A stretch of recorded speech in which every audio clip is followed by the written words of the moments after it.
Hello everybody, Adrian Melero once again from Miami Acupuncture Therapy with another video for you guys on Melero's Revolutionary Remedies. And today we're going to talk about Osha root, which is a herb, and it has its origins with the Native Americans of North America. And historically it has been used to treat flu, viral infections, etc. And I'm going to talk a little bit about how it could translate to Chinese medicine, since it's a herb from a different culture. And basically, these are grown in high altitude. These are so very difficult to cultivate because they have such requirements. It has to be like at least 9,000 feet. So it's almost impossible to cultivate them. So you have to wildcraft and you have to go and find it. And then you have to be able to identify it by the roots because the leaves are almost identical to another one that's poisonous. So you have to be able to identify it. They have like a nice little minty smell to it. And from personal experience, they're very effective and historically as well. How can it translate to Chinese medicine? Well, in Chinese medicine, this would probably be classified as in the warm category.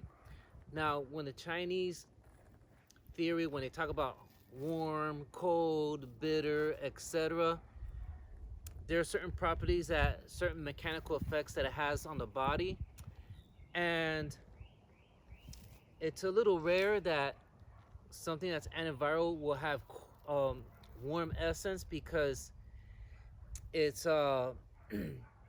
most Chinese antivirals, they're cold and bitter, and then this one's kind of like an exception. So when you use this in a Chinese medicine sense, it's always preferable to combine it with other herbs that are cold, so it kind of balances itself out. So if, let's say, you have a fever, this has very good chemicals and compounds that will help with the actual virus.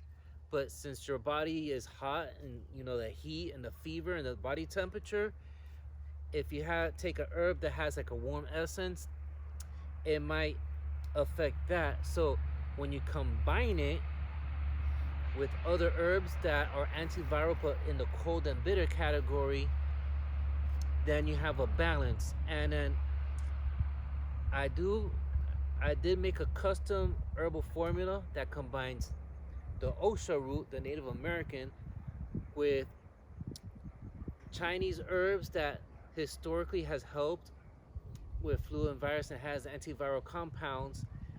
And I have a video just on that as well, so you could look that one up. But I call it the herbal antiviral, and you can find it on my website. I'll leave a link in the description below. And it's very fascinating. So I always find it interesting, like the mechanical essence of warm, cold, etc. And then this would be in the warm category if it was classified in the Chinese Materia Medica. So it's pretty cool to kind of like, from different cultures, every culture has its own historical remedies. And just a little disclaimer, I'm not saying this is a drug that it can cure anything, but I'm just talking about the historical uses and the historical reputation of these herbs. So if you like this video and you don't want to miss out on the good stuff, be sure to subscribe, click on the bell notification so you know when a new video comes out. And then next week I'm going to talk about another herb. We're actually going to go to where it grows and everything, and it's called the horsetail. And I'm going to talk about how it helps detox heavy metals, certain metals, etc. So be sure not to miss that one. So I'll see you on the next video.